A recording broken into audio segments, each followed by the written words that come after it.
Muy buenas tardes. Bienvenidos al webinar Importancia de la tributación y el control del gasto público en tiempo de crisis, de la maestría en tributación, organizado por la Escuela de Posgrado de la Universidad Continental.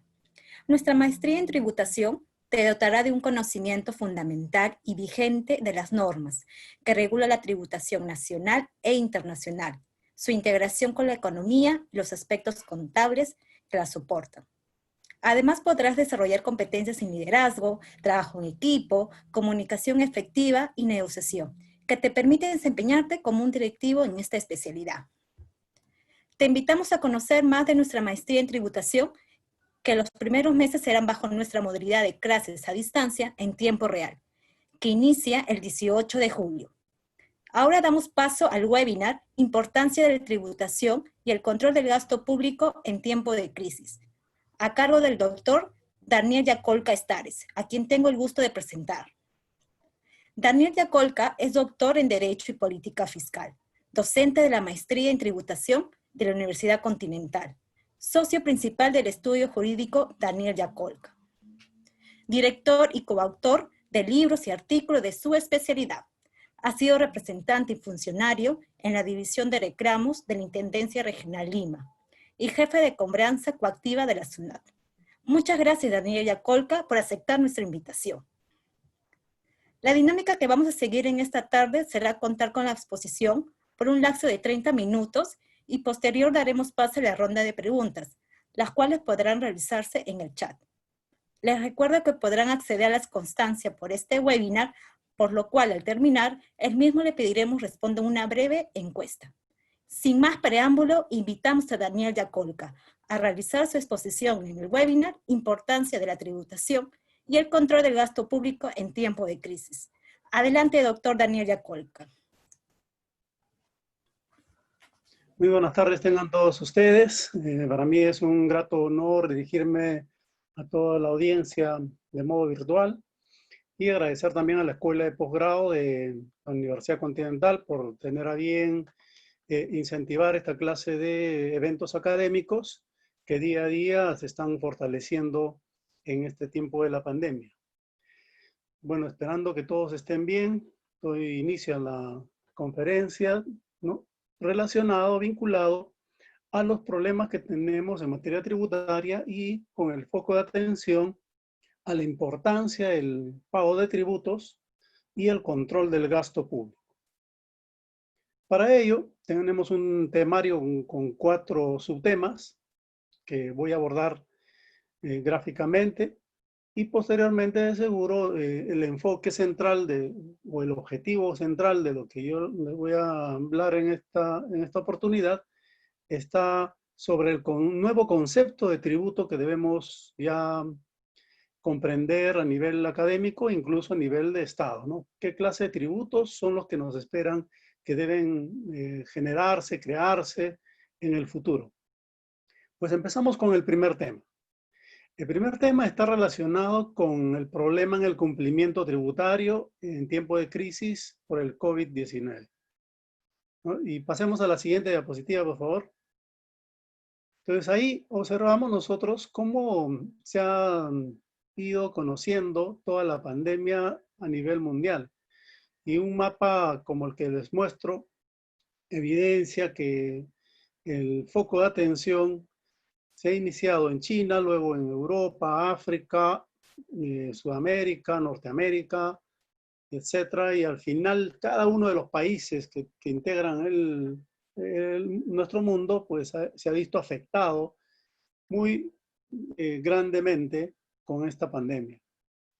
Por esa razón, en este primer punto hay que rescatar que la idea de que, ¿verdad?, a todos nos ha dado una cierta incertidumbre, que día a día cómo crecen los casos y la capacidad de gasto de los estados como el nuestro se ven bastante perjudicados, porque igual se saca plata del estado, pero ese dinero no regresa, entonces se queda como una alcancía que se va vaciando poco a poco. Y eso nos da a la siguiente interrogante, ¿no? ¿Cómo se vive esta crisis del COVID en el mundo? Entonces, para ello, así como en nuestro país, en China, en Europa, América y todo todos los continentes, pues han ido analizando cómo deberían vivir en familia, confinados, y además como países, y cuáles serían las redes de intercambio comercial internacional sobre bienes que necesitamos todos, ¿no? Por ejemplo, las vacunas, los guantes, la mascarilla, etc. Entonces, para ello, si bien es cierto, en el Perú no hemos vivido de inmediato la pandemia producida en China y llegó a Perú no, sino ha habido un tránsito, y en ello se ha visto que los europeos y algunos países de Asia han ido diseñando normas tributarias que van encajando con esta clase de época de urgencia, de emergencia que estamos viviendo. Es decir, una cosa es crear una tributación en una normalidad de tiempo y espacio, y otra cosa es cuando estamos frente a una emergencia. Es como que si nos hubiera caído un meteorito a todos, ¿no? Muy parecido. Entonces, por esa razón, cada país ha ido modulando ciertos métodos, metodologías para poder ayudarnos a reducir el impacto desde el punto de vista económico, porque nadie se va a mover de la casa, los empresarios tampoco van a poder cumplir con los pagos de tributos, y esto es una afectación internacional. Entonces, pasemos a la siguiente diapositiva, por favor. Pasemos a la siguiente diapositiva. Entonces, ahí sí ya un poquito aterrizando nuestra realidad. A la anterior, por favor. A la anterior diapositiva, por favor. Ya, en esta diapositiva observamos en la siguiente. Ahí, por favor. Aquí observamos una línea de tiempo de cómo las medidas se han ido tomando a través de decretos de urgencia y decretos supremos en nuestro país, ¿no? Entonces, tenemos problemas en las declaraciones juradas de febrero porque se tenían que cumplir en marzo y muchas de las empresas, contadores y todo el personal estaban en casa. Es decir, ¿qué podemos hacer para cumplir todas las obligaciones tributarias que deberían realizarse en marzo y luego que ya pues viene abril, mayo y ahora estamos casi a mediados de mayo y seguimos teniendo el problema? Entonces, toda esta normativa que es bastante engorrosa, muy confusa, que no se entiende bien en realidad el mensaje que nos quiere dar el gobierno de turno, mucho de ello son medidas adaptadas en otro país, pero al hacerlo aquí en el país, en vez de hacerlo lo más sencillo posible, la normativa es tan compleja que pone requisitos y después esos requisitos comienzan a decir que no cumples y cumples y al final uno sabe si cumple o no cumple los requisitos. Y después, como ponen plazos para abril, ponen plazos para mayo, y ya llegamos a abril y mayo con la pandemia y se posterga todo, se amplía la cuarentena y todas esas normas vuelven a ser revisadas y analizadas. Entonces estamos en una forma de creación normativa muy compleja, muy aturdida, y que esperemos que se lleven a cabo las nuevas normativas que de todas maneras se tienen que dar porque ya estas casi han quedado en el limbo, volver a realizarlas, pero ya con un sentido más ciudadano, ¿no? Con un lenguaje más ciudadano, con ejemplos, etcétera, como se hace a veces en el impuesto a la renta. Entonces, aparte de la ley del impuesto a la renta, aparte del cronograma, se tiene una cartilla con ejemplos y todo. ¿Y por qué en esta oportunidad, donde el contribuyente necesita tener información privilegiada, no tiene esas herramientas? Y ahorita buscarse asesores tributarios, contables, es tan complicado. Entonces es necesario que la misma administración realice toda una gestión de verificar toda la normativa y hacerle un compendio, etcétera, con ejemplos claros para toda la ciudadanía. Pasemos a la siguiente diapositiva, por favor. De aquí para adelante vamos a observar algunas de estas normas que han ido publicándose en el Perú, que son réplica en realidad de muchos países europeos, ¿no? La idea era condicionarlo a nuestro país, que tenemos casi un 70% de informalidad, que no es igual pues estar en Estados Unidos, en otros lados donde sabes la cantidad de contribuyentes y puedes administrar y gestionarlos. Acá tenemos un montón de contribuyentes subterráneos que no sabemos si tributan o no tributan y si son fiscalizados o no. Entonces, la facultad de no sancionar infracciones era lógico que se diera esta facultad porque le dicen a los contribuyentes que se queden en casa, entonces ¿cómo presento las declaraciones juradas, cómo contacto con mi contador, de la noche a la mañana hacer todo eso. A veces uno no puede ir ni a la oficina a traer su, su laptop, ¿no? Porque la multa son más de 6.800. Es decir, a veces también se dice, cumplan todo esto, pero ¿quiénes pueden circular? Solamente las personas que están vinculadas a cierta clase de giro de negocios. Y si uno tiene una oficina, ¿cómo hace? Entonces esas situaciones no se han ido, no se han previsto del todo, se entiende por la rapidez de todas estas normas, pero poco a poco se han ido ajustando. Eso es lo importante, que se vayan ajustando poco a poco, ¿no? Y luego las prórrogas de vencimiento de las declaraciones de impuestos, en declaración anual de renta del 2019, que se ha ido prorrogando y ahora se prorrogará más inclusive, y luego las declaraciones mensuales de impuestos, tanto también la declaración mensual de PLAME, todos se han ido postergando 1 o 2 meses posterior y luego ampliando constantemente. Pasemos a la siguiente diapositiva, por favor. Posteriormente tenemos también algo interesante que sí alivió un montón de personas naturales que tienen fraccionamientos y que sus vencimientos se venían uno tras otro. Entonces uno decía, ¿cómo voy a pagar todo esto si estoy guardando el dinero que tengo y sé que no voy a ganar lo mismo posteriormente? Entonces, ¿cómo pago el fraccionamiento, no? Entonces ahí me parece una buena medida de la prórroga de las cuotas de fraccionamiento que alivió a muchas personas, y luego la prórroga de los plazos de atraso de los libros, todo ya consecuencia de las declaraciones también prorrogadas, el procedimiento de excepción de libre disposición de montos, de las detracciones, ¿no? Todo para darle liquidez a las empresas y a las personas. Y se establece procedimientos especiales para las empresas que iban a importar un montón de bienes que necesitamos para la pandemia. A la siguiente diapositiva, por favor. Luego la devolución de oficio del impuesto a la renta, en algunos casos que se tiene esta condición, las nuevas tasas de interés que se han ido bajando, ¿no? La suspensión de plazos en tramitación de procedimientos administrativos, un montón de procedimientos administrativos que han quedado pues, ahí en espera de que termine esta cuarentena y se pueda volver a habilitar. Hay varios problemas que tenemos, ¿no? A veces no se está fijando fechas y que cuando llegan las fechas vuelven a emitir una nueva norma. Entonces ahí viene una sensación de que no se está comprendiendo la realidad. Debieron decir en todo caso hasta el último día que el Estado pueda culminar la cuarentena o dar una disposición que va de la mano con lo que está pasando. Luego un arancel cero a la importación de bienes vinculados a la declaratoria de emergencia y todo un anexo de bienes que necesitamos para reducir el impacto en todos los hospitales, clínicas e incluso en casa para poder estar con una mascarilla y otras cuestiones, ¿no? Bien, aquí yo estoy solo, por eso que no estoy con la mascarilla, pero sí, seguro que voy a salir a comprar o otra cosa, uno tiene que cumplir con todo ello y acatarlo como corresponde.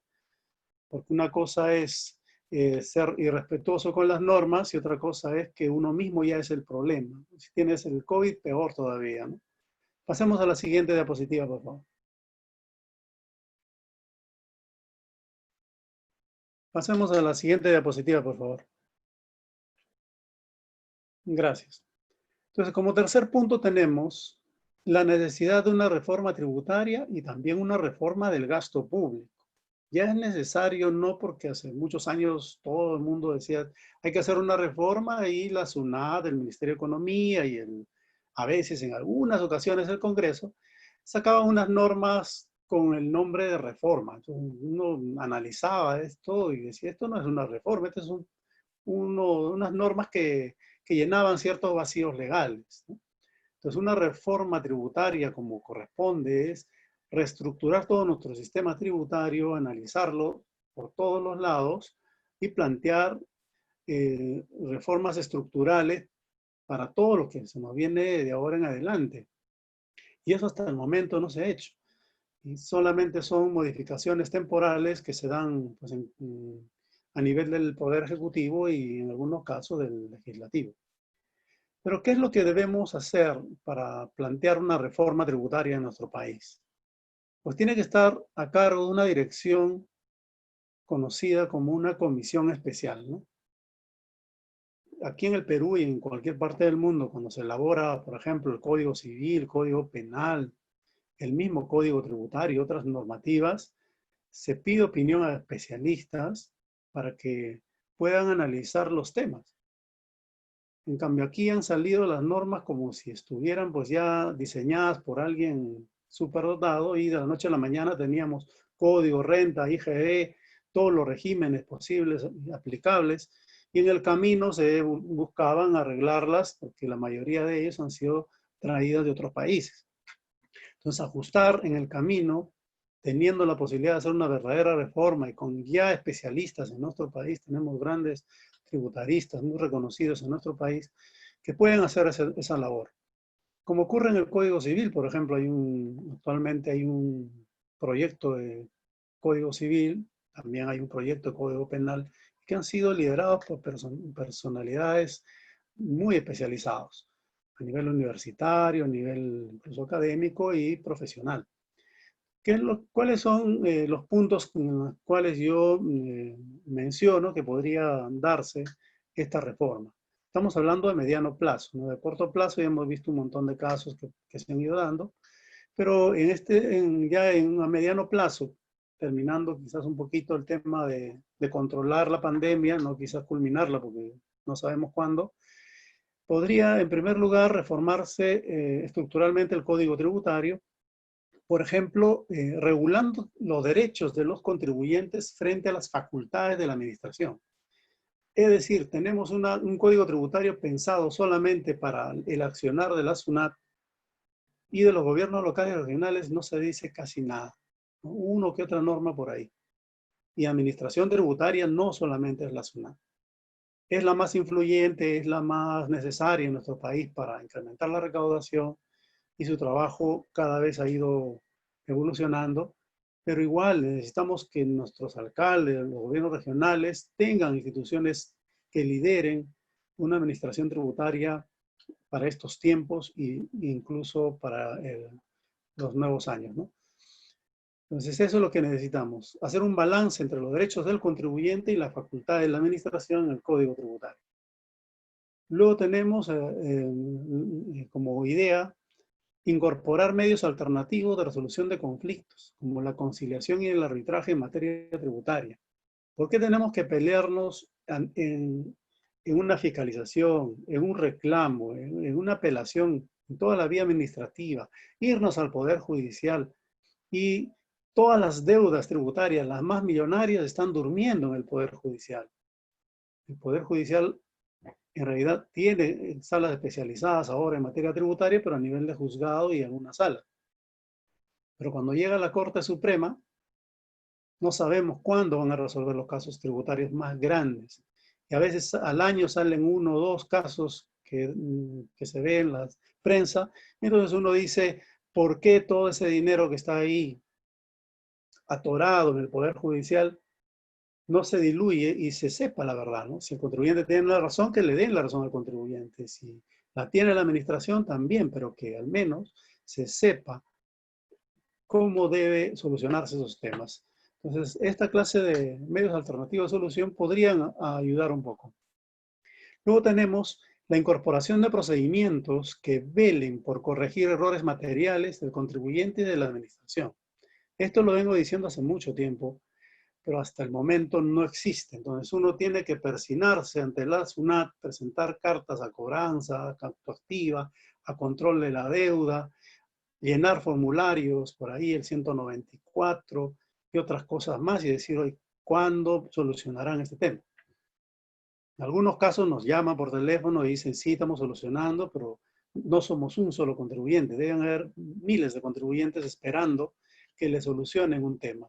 ¿Y por qué, así como tan rápido hicieron una fiscalización parcial electrónica, por qué no construyen un procedimiento electrónico de corrección de errores materiales?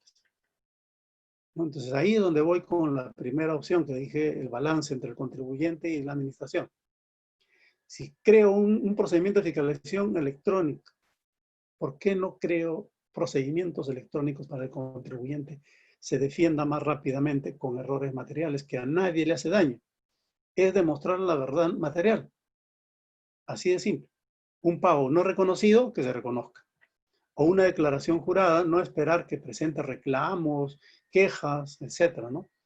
Entonces, lo único que ayuda dentro de la administración tributaria es Defensoría del Contribuyente de la administración tributaria, donde hace una especie de control de daños y ahí es donde pues, la mayoría de contribuyentes tienen que llegar para solucionar sus temas. Luego tenemos otro tema que también debería incorporarse, es regular la facultad de realizar acciones de inteligencia fiscal para combatir la evasión tributaria subterránea, que mueve millones de soles en la economía informal. Uno dice hoy, pobrecitos los informales. No, hay informales que tienen millones y mueven millones.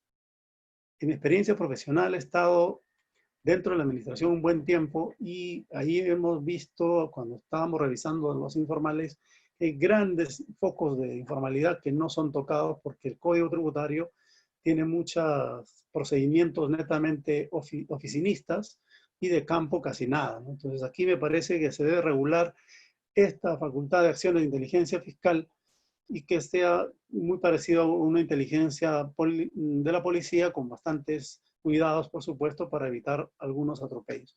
Y esto existe en muchos países del mundo. Por eso se descubren organizaciones criminales en materia fiscal tributaria. Acá en el Perú no veo hasta el momento que en los casos que he visto de delitos tributarios que se haya analizado casos así de líneas grandes de evasión tributaria en la informalidad. Luego reformar las leyes del IGB, el impuesto a la renta, ITAN, impuesto a los casinos y tragamonedas, impuesto predial, etcétera, ¿no? Todos los tributos que tenemos en nuestro sistema tributario están desfasados a unos 50 años atrás. Y ahora con la nueva tecnología en la economía digital es aún mayor el tema. Entonces, a un mediano plazo, realizar una verdadera reforma tributaria y también que tenga como correlato el control del gasto público. La siguiente diapositiva, por favor. Otro punto es la economía digital, que provoca grandes cambios en la forma de hacer negocios y que es la nueva fiscalidad, ¿no? Una nueva fiscalidad que incorpore esta clase de economía digital. Enfrentar los problemas de atomización, deslocalización. Muchas empresas vienen al Perú a invertir y cuando ven que las normas son totalmente contrarias a la inversión, se van a otro país. Otros que están aquí y se realizan unas normas que podrían ahuyentar, como es el famoso impuesto que están provocando bastante comentario, impuesto a las grandes riquezas, entre comillas, puede ser también un impuesto que perjudique y toda la inversión, al menos las que podrían estar grabadas, salgan, al menos un gran porcentaje del país. Hay que tener mucho cuidado con mover las fichas, como se dice, ¿no? Y luego realizar cambios más allá de las acciones BEPS. Las acciones BEPS en realidad son acciones de recomendaciones para cada estado, pero no toma en cuenta los verdaderos grupos económicos globales que están detrás. Se busca descubrir paraísos fiscales, movimientos foráneos, pero estamos limitados con convenios para evitar la doble imposición y estamos limitados con los precios de transferencia, que aquí en el Perú casi nada se ha avanzado, ¿no? Pasemos a la siguiente diapositiva, por favor. La siguiente diapositiva, por favor. Y algo ya a largo plazo es la necesidad de hacer una reforma fiscal verde, es decir, incorporar tributos ecológicos dentro de todos los países del mundo. ¿Y por qué no empezar desde casa, ¿no? Y por supuesto, ahí también le doy la razón a muchos especialistas en materia de tributación ambiental que dicen que este tributo también puede ser un arma de doble filo. Pero para evitar justo eso y ser controlado, debe haber un barómetro fiscal y ambiental que verifique que sus efectos son positivos para el país. Y al momento de ser aplicado, llevar un control muy exhaustivo por especialistas en la materia, ¿no? No solo tributaristas, sino también de algunos sectores en las cuales se llevan esta clase de impuestos. Pasemos a la siguiente diapositiva, por favor. Ahora ya estamos en el cuarto punto, que es donde voy a a poner, como se dice, el objetivo de esta conferencia, de esta charla que tenemos.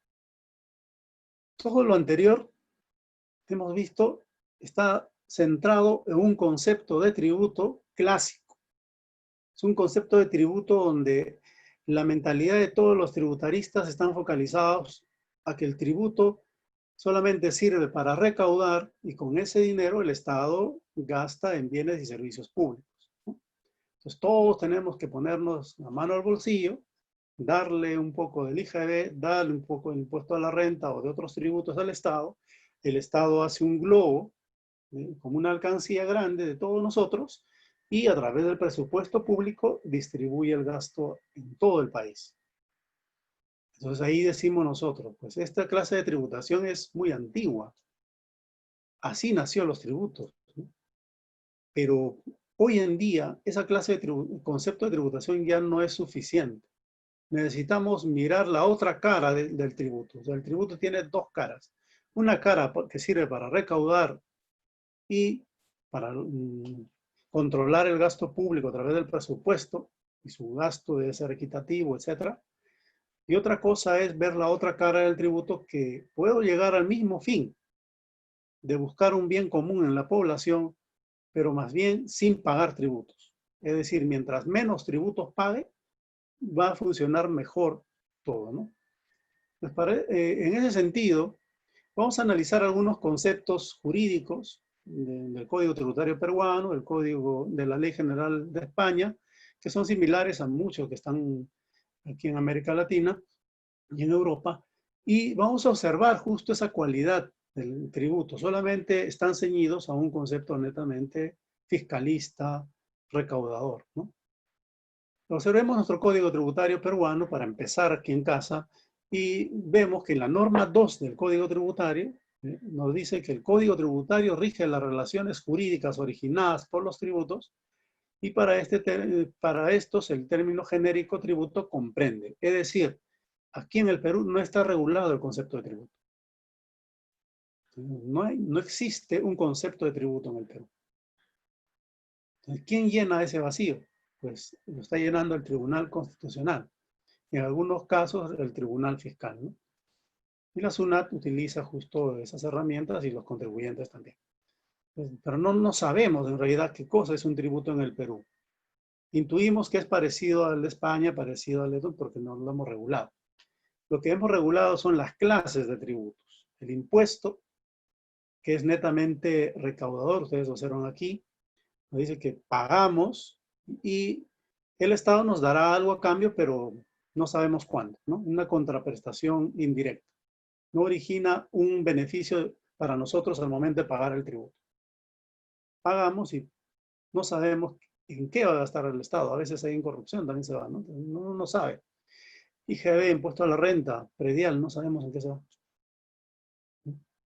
Luego, las contribuciones y las tasas sí son tributos vinculados, ¿no? Ahí sí tenemos que ver que se produzca el beneficio. Si no hay beneficio, no es contribución. El FONAVI, por ejemplo, nació como una contribución, pero como el beneficio no se seguía dando, al inicio sí, pero después no, entonces dijeron, como no hay beneficio, es inconstitucional y se acabó, ¿no? Se desnaturalizó la contribución. Y en las tasas se tiene que ver también el lado del equilibrio entre el ingreso y gasto. Y también, por supuesto, cuando se crea una tasa, el costo de la tasa debe ser igual a la tasa. Principio de equivalencia de costes. Si es más arriba la tasa que el costo real del servicio, es inconstitucional la tasa. Y eso lo hemos visto en distritos todavía donde se cree que hay una buena gestión tributaria. Imagínense ver todo el resto del país. Analizando solamente la tasa en todas las municipalidades del país, vamos a encontrar sorpresas que en realidad necesita repensar toda esa tributación, y no solo a nivel de normas, sino también de recursos humanos, de la capacitación que deben tener los que están dentro de las administraciones tributarias. Pasemos a la siguiente diapositiva, por favor. ¿Cómo es en España? En España hay una ley general tributaria, que es el Código Tributario Español, y nos habla de un concepto más moderno, más integral, ¿no? Entonces ahí ya sí se ciñen a qué cosa es un tributo. Y nos dicen que los tributos son los ingresos públicos que consisten en prestaciones pecuniarias exigidas por una administración pública como consecuencia de la realización de un supuesto hecho en el que la ley vincula el deber de contribuir. Es decir, se crea el IGB, el impuesto a la renta, y el IGB te dice, si realizas una venta, pagas el IGB, entonces, por lo tanto, hay un deber de contribuir, de pagar el IGB cada vez que vendes. Impuesto a la renta, la ganancia, ¿no? Cada vez que hay una ganancia, pues el Estado te cobrará el impuesto a la renta. Y hay un impuesto a grande riqueza que vi por ahí que grababa lo mismo que renta, lo mismo que IGB. Y al final seguro salía todas las anteriores. Es decir, no había nada de lógica ni nada de técnica jurídica en esos proyectos. Entonces yo me pregunto, ¿por qué no buscan a los tributaristas? Tenemos grandes tributaristas en nuestro país. Cualquiera de ellos le va a hacer un diseño más rápido en media hora que lo que está en esos proyectos que verdaderamente no tienen un análisis técnico. Quizás unas buenas intenciones por la pandemia y todo ello. Pues las buenas intenciones en el Congreso tienen que pasar por un filtro técnico. Es necesario para que después, si no, se caen los tributos. Una vez hubo un tributo que grababa patrimonio y estaba dentro del impuesto a la renta. Se llamaba mínimo a la renta. Y el Tribunal Constitucional le dijo, ¿no? Le dijo, ¿cómo van a crear un impuesto al patrimonio dentro del impuesto a la renta? Eso es inconstitucional. Y se declaró totalmente inconstitucional. El Estado peruano perdió millones, lo que cobró y tenía que devolver inclusive con intereses. Entonces hay que estar muy atentos en el momento de diseñar tributos y todo. Hace 20, 30 años atrás reconozco que pueden haber cometido esos errores, porque tributaristas eran con poquísimos, ni los dedos de mi mano. Hoy en día hay más de no sé cuánto, pasan de los 100 tributaristas que conozco aquí en nuestro país. Pasemos a la siguiente, por favor. También vamos a analizar brevemente el concepto de tributo en otros países. Entonces acá tenemos el modelo de código tributario para América Latina en 1967. Y ahí se ve claramente que es netamente fiscalista. Dice, uno que pagar los tributos para que el Estado cumpla con sus fines, el gasto público. Pasemos a la siguiente diapositiva, por favor. El modelo del Código Tributario del CIAT del 2015, este es reciente.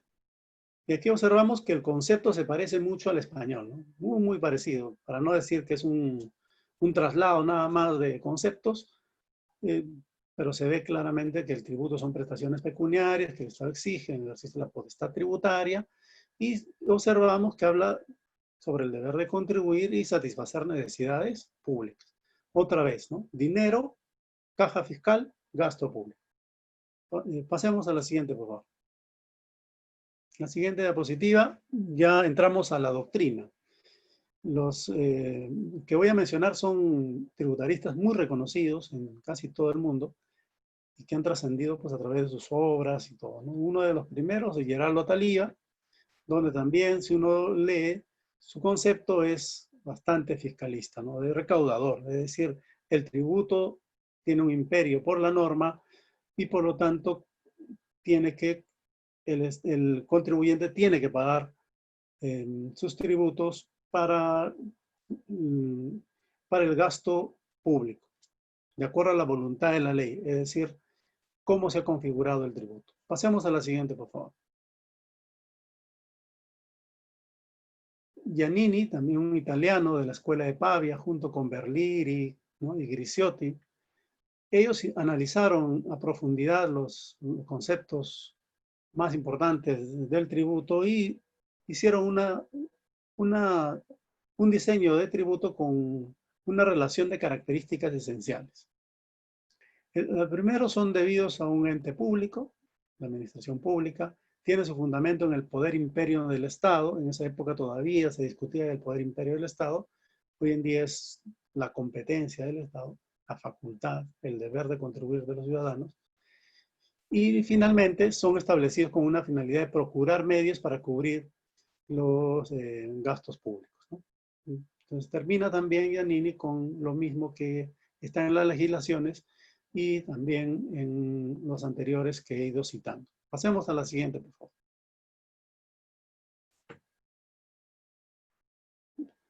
Valcárcel también nos habla del concepto de tributo, pero Valcárcel sí analiza el tema desde dos perspectivas.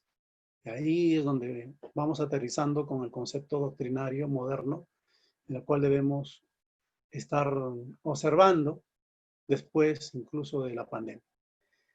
Entonces el tributo sirve para el gasto público, pero también dice que son utilizados para otros fines distintos. Pero no hay que perder la naturaleza del tributo. El tributo nace fiscalista, nace recaudador y hay que continuar con ello.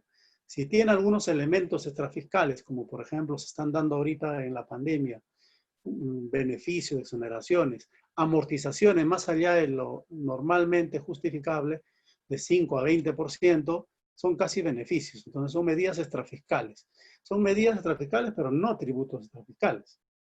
Herramientas, instrumentos extrafiscales que se incorporan en tributos ya diseñados como fiscales. Y Valcárcel nos dice, el tributo es así, ¿no? Es fiscalista, es recaudador, y si hay algunas medidas extrafiscales, bien, pero no debe esto conllevar a irnos al otro lado, a crear tributos extrafiscales 100%. Claro, el profesor Valcárcel hace un análisis de acuerdo a su posición doctrinal y también de acuerdo al tiempo en que hizo esa evaluación. Pero hoy en día ya no es justificable limitarnos a un mero instrumento fiscal del tributo. Pasemos a la siguiente, por favor. La siguiente diapositiva, observamos a Sainz de Bujanda, también otro reconocido tributarista, y que dice lo mismo, ¿no? Que el tributo viene a ser la obligación de realizar una prestación pecuniaria a favor del ente público para subvenir a las necesidades de este. En realidad es el gasto público. Pasemos a la siguiente, por favor. Héctor Villegas, un argentino, también dice lo mismo, que el tributo son las prestaciones de dinero que el Estado exige en el ejercicio del poder imperio en virtud de una ley para cubrir gastos que le demanda el cumplimiento de esos fines. Pasemos a la siguiente. Aquí es donde analizamos las dos caras del tributo hoy en día. Tenemos por un lado la función fiscal del tributo, que es pagar los tributos al Estado y que el Estado con esto pues cubra gastos públicos. Función fiscal del tributo. Está en primer grado, ¿no? Actualmente en nuestro país, en Perú, y en otros países también. Primer grado significa que eso es tributo. El resto no es tributo. Todavía no nos metemos en esos temas. ¿Y qué se busca con la función fiscal? Aumentar ingresos y que todos nosotros, en vez de calidad de vida, tengamos nivel de vida, ¿no? Entonces ya gano más, pago mis tributos, voy a tener una carretera, voy a tener otras cosas. Entonces, bueno, nivel de vida mejora, etc. Pero calidad de vida todavía no, ¿no? En algunos países puede ser que si pagan muy bien y todo el mundo paga, ¿no? Acá en el Perú la evasión tributaria bordea el 40%, es decir, hay un montón de gente que no paga tributos y más del 50% de los que no pagan son los primeros que reciben dinero de parte del Estado. El Estado les va a dar terrenos gratis, agua, luz, desagüe gratis, todo gratis, ¿no? Ahora último vemos un montón de gente que vive en las laderas de los cerros y todo un montón de asentamientos humanos que requieren dineros a gran cantidad, millonarios. Entonces ahí tenemos un problema que solucionar.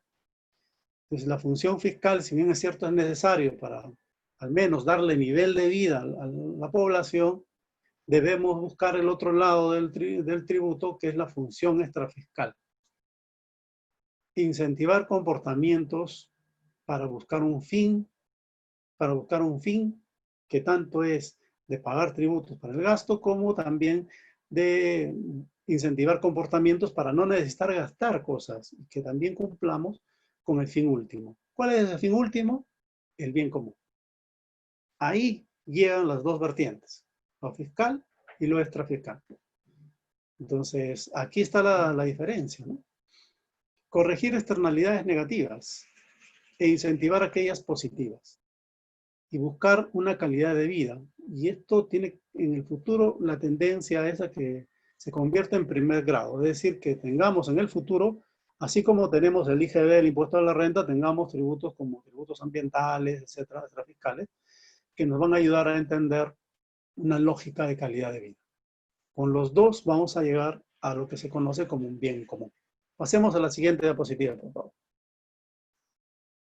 Esto es el ingrediente de todos nosotros. El mundo en que vivimos está siendo colapsado ahorita por una pandemia y todos nosotros estamos valientemente enfrentando día a día desde nuestra casa, de nuestro trabajo, desde la academia, desde el gobierno de turno, del Congreso, de muchas personas que están haciendo ahorita un montón de campaña de ideas para mejorar nuestro día a día, ¿no? Y reducir esta pandemia a una mínima expresión que nos permita pues, desarrollarnos como sociedad. Pasemos a la siguiente diapositiva. ¿Qué relación existe entre el cambio climático y los tributos? Ahorita estamos viviendo en carne propia lo que es capaz de hacer una pandemia con el ser humano. Llevarlo a su casa, dejar ciertas actividades y después salir poco a poco de casa y hacer sus actividades. Imagínense, una pandemia. Pero más adelante, esto ya suena un poco a Nostradamus, ¿no? Pero más adelante no sabemos cuánto. Puede ser 1 año, 10 años, 20 años, 30, no sabemos. Puede haber cambios climáticos enormes que también nos hagan regresar a casa. Y no solo eso, nos pueden extinguir como seres humanos.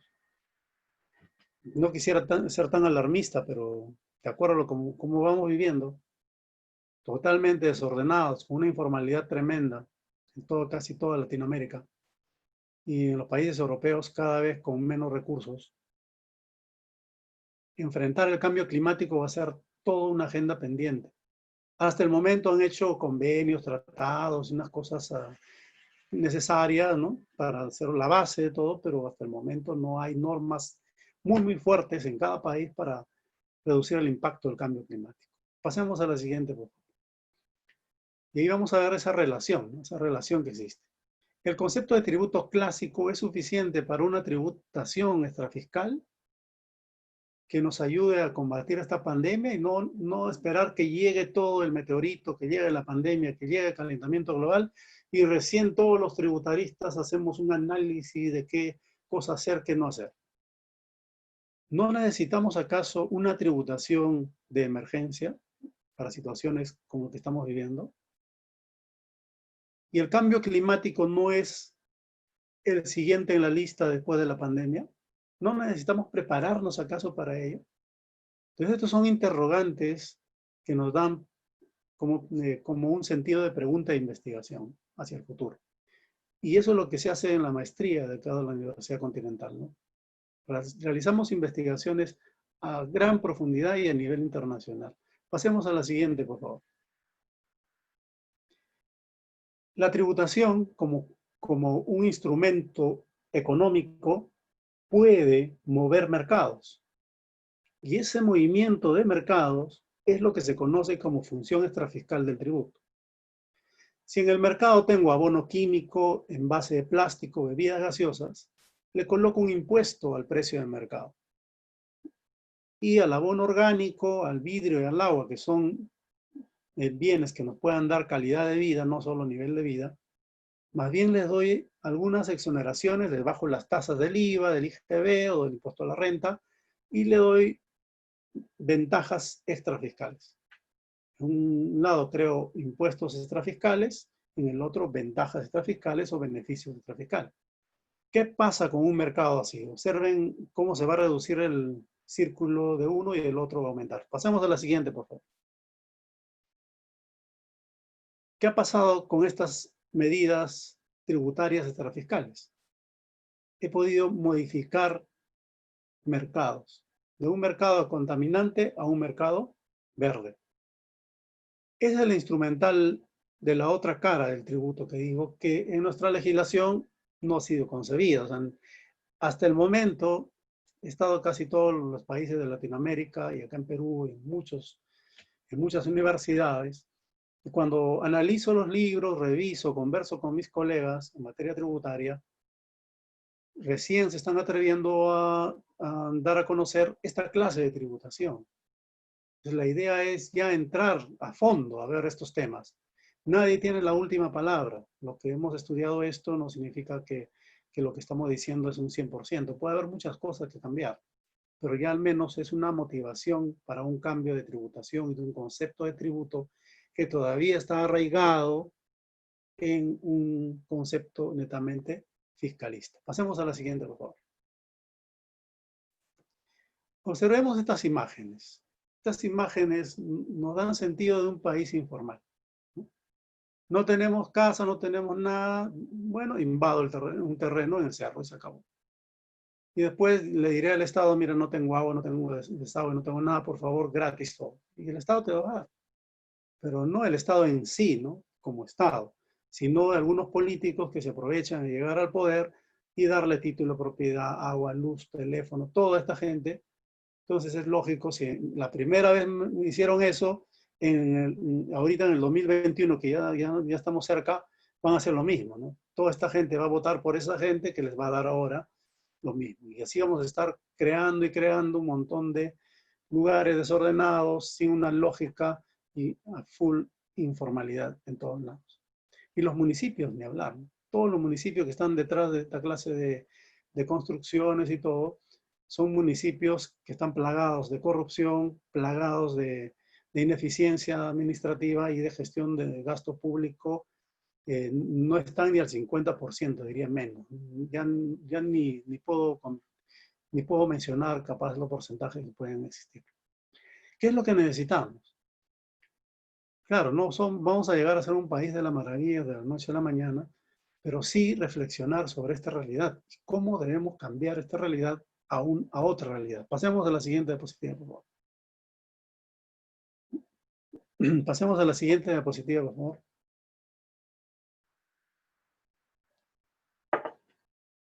Observemos todos los fenómenos climáticos que se pueden dar en el futuro. Y si no preparamos el terreno para que todo, al menos, se proteja, vamos a llegar a caos terribles, ¿no? Como el caso de los ríos, por ejemplo. Ahora en la pandemia, esto es un río parecido al río Rímac. Pasemos a la siguiente diapositiva, por favor. Pasemos a la siguiente. Imagínense el río Rímac así. Y hoy en día hemos visto, ¿no?, que da esa situación. Por eso, como resumen de todo lo explicado y de todo lo indicado, estamos con una balanza. En un lado está el mundo y en otro lado está el dinero. Y a veces queremos más el dinero que el mundo. ¿Por qué nuestro sistema tributario está enfrascado en solamente ver el lado del dinero para cubrir gastos y no el otro lado instrumental que busca más calidad de vida que solamente el nivel de vida? Y cuando digo esto nivel de vida es por un tema que escapa a la gestión pública, ¿no? Por ejemplo, el gobierno tiene 1 millón, lo destina al gasto público y solamente llega a la población la mitad del millón. La otra mitad se queda en el camino. Entonces, antes de pensar en esos impuestos a las grandes riquezas y todo, busquemos soluciones a la corrupción. Y ahí ahorraremos un montón de dinero. Y gestionemos mejor. Hay que elegir mejores alcaldes, mejores recursos humanos en todas las alcaldías y gobiernos regionales. Y así cambiaríamos la situación. El otro impuesto solamente es apagar un incendio. Pasemos a la siguiente diapositiva, por favor. Y termino con esta pregunta para todos los que han tenido a bien escucharnos. ¿Qué mundo dejamos a las generaciones futuras?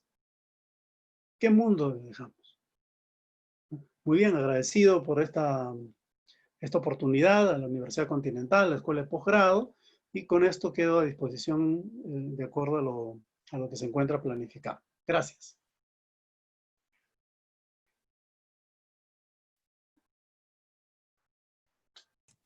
Muchas gracias, doctor Daniel Yacolca, por el gran tema expuesto. Justamente queremos queremos invitarlos también a conocer más de nuestra maestría en tributación, en la cual van a desarrollar diversas competencias, tanto en liderazgo, trabajo en equipo, comunicación efectiva y negociación, que les va a permitir desempeñarlos como un directivo en esta especialidad. Siguiente, por favor. Asimismo, también tenemos 5 certificaciones adicionales, en este caso un diplomado de posgrado en tributación internacional, un programa de especialización en planeamiento tributario y tributación sectorial, un programa de especialización en procedimientos y de auditoría tributaria, programa de especialización en tributación nacional, diploma en tributación internacional y precios de transferencia. Siguiente, por favor.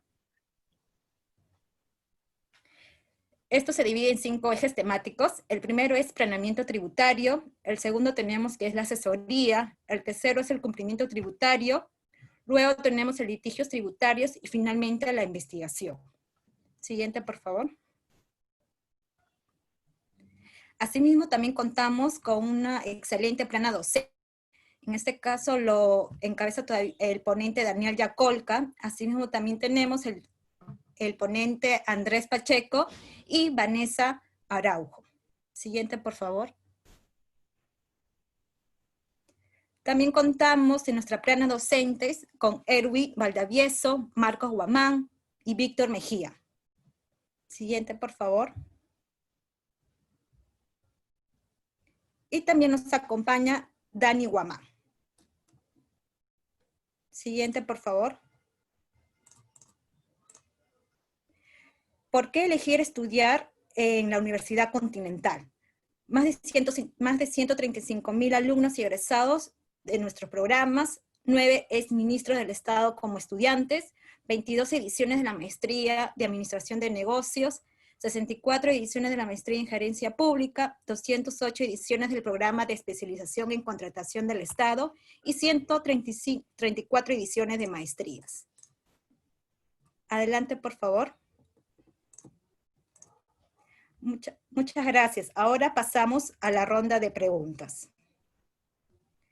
La siguiente pregunta lo realiza Tawada. Él nos menciona, respecto al impuesto predial, ahora con el tema de la coyuntura respecto del coronavirus, ¿sería factible que se exoneren dichos pagos durante el tiempo que dure la cuarentena, al no estar generando ingresos tanto personas naturales como jurídicas? Adelante, doctor Daniel Yacolca. Sí, una excelente pregunta. En realidad, si observamos de acuerdo a la naturaleza del impuesto predial, el impuesto predial te cobran por la simple propiedad de un bien. Tienes un departamento, una casa, ¿no? Entonces uno tiene que pagar sí o sí todos los años por tener algo de este tipo de propiedad, una propiedad de estas. Entonces la pregunta es, esta pandemia afecta a todos absolutamente. Entonces uno está en casa y de repente te va a llegar para que pagas el impuesto predial. ¿Y qué haces con el impuesto predial? ¿Lo vas a poder pagar? Entonces va a haber, de acuerdo a la realidad peruana, la mayoría ganan por debajo del mínimo. Hay un gran grupo que está en la informalidad también ganando muy poco. A veces no saben ni se va a ganar al día siguiente. Entonces, lo único que tienen a veces es simplemente una propiedad.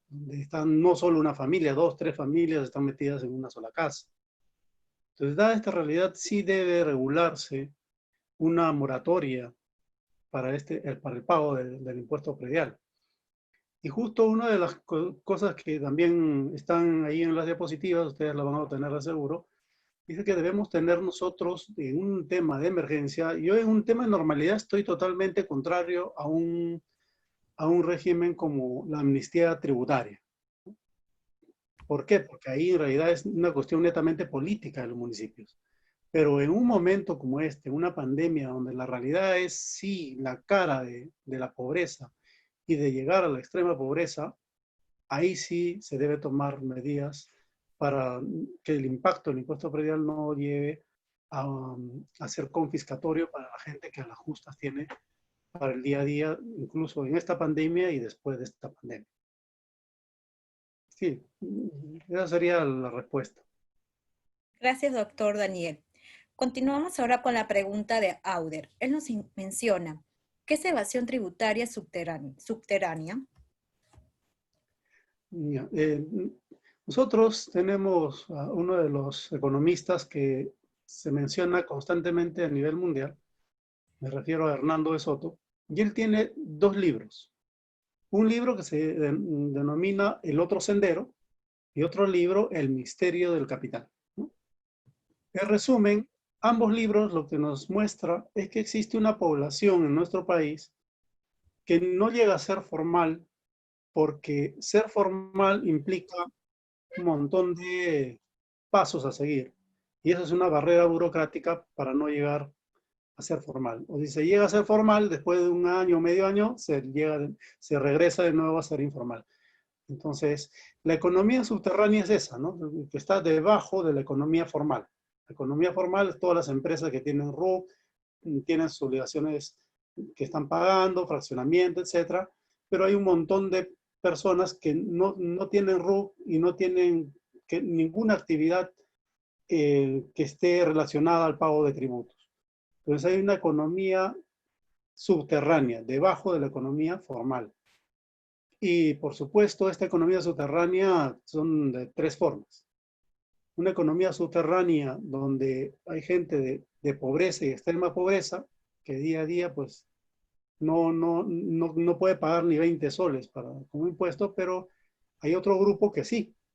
Y otro grupo que mueven mercancías en Gamarra, en Mercado Central, en otros lugares parecidos, donde hay bastante comercialización y no entregan boletas de venta, etc. Pueden tener cierta formalidad, pero justo al momento de pagar los impuestos utilizan instrumentos para no hacerlos.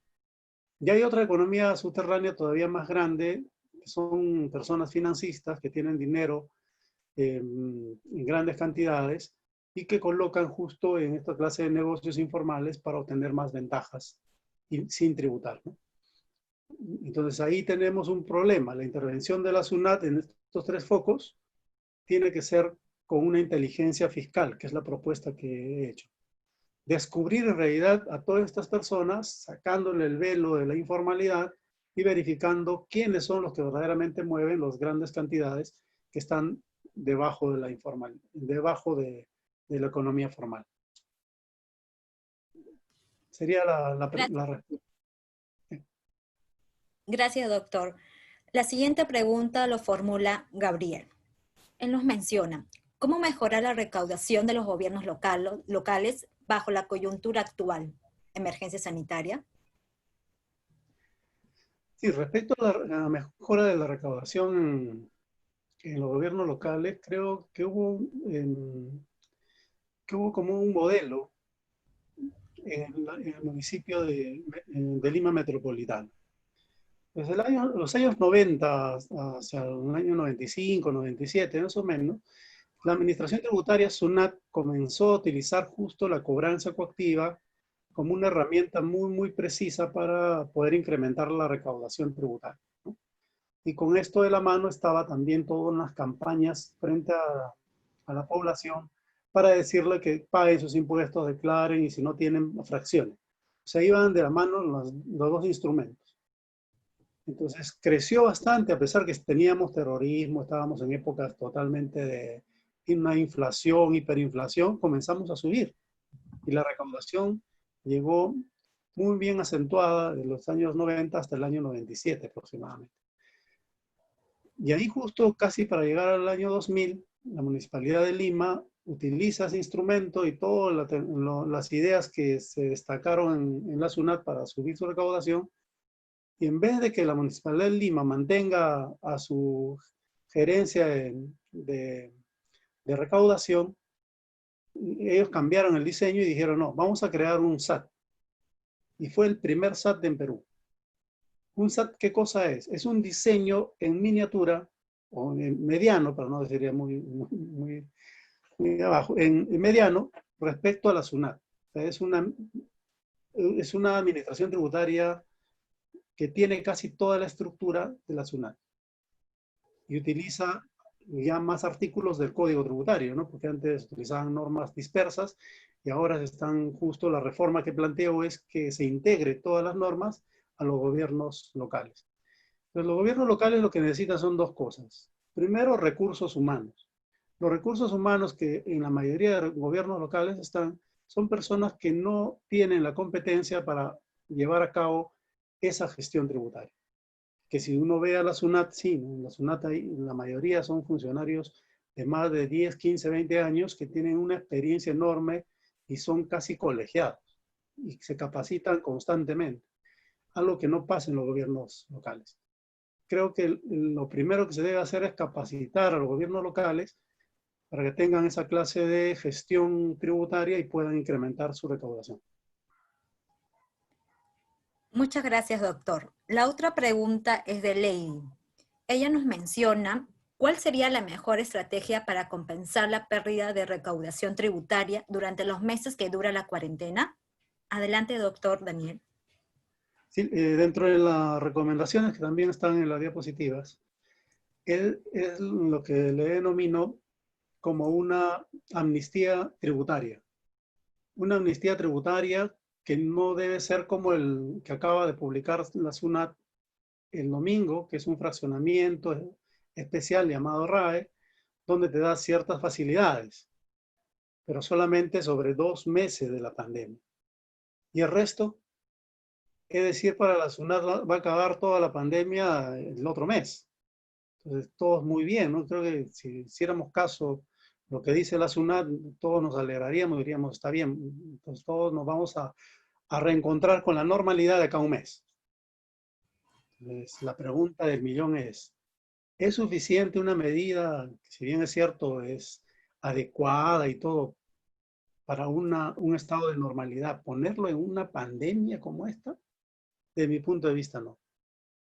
Y como les mencionaba, yo estoy en contra de las amnistías fiscales y tributarias en un estado de normalidad, pero sí estoy a favor cuando se produce esta clase de fenómenos y que el Estado necesita sí o sí dinero. Incluso le conviene a la misma SUNAT, a los gobiernos locales y al mismo Estado, es necesario hacer una amnistía tributaria con mayor profundidad que involucre todo el dinero que está en el Poder Judicial, por ejemplo. Hacer una amnistía tributaria ligándolo a extinguir las multas e intereses de estos grandes casos que están en el Poder Judicial, que son por millones. Entonces ahí podría haber un buen porcentaje de dinero que podría el Estado inyectarlo directamente al gasto público. Muchas gracias, doctor Daniel. La siguiente interrogante es de Yaniela. Ella nos pregunta, ¿qué tipo de políticas fiscales implementaría usted para proteger a la gente en tiempos de pandemia? ¿Usted ve factible una suspensión temporal de las contribuciones? Bueno, entendiendo la pregunta, por contribuciones son los tributos, ¿no? Entonces, en realidad en tiempos de pandemia ya se han suspendido el pago de los tributos en gran escala, y no solo en Perú, sino en todo el mundo, porque en estos momentos hacerlo implica un desajuste financiera en las empresas y en la persona natural. Entonces, ahorita lo que necesitamos es sí pagar, porque igual el Estado va a necesitar recursos, pero que ese pago se justifique a lo que estamos pasando, lo que estamos viviendo cada uno de nosotros. Y ahí vuelvo a regresar a la política fiscal. O sea, la política fiscal no es hacer lo mismo en un estado de emergencia que en un estado de normalidad.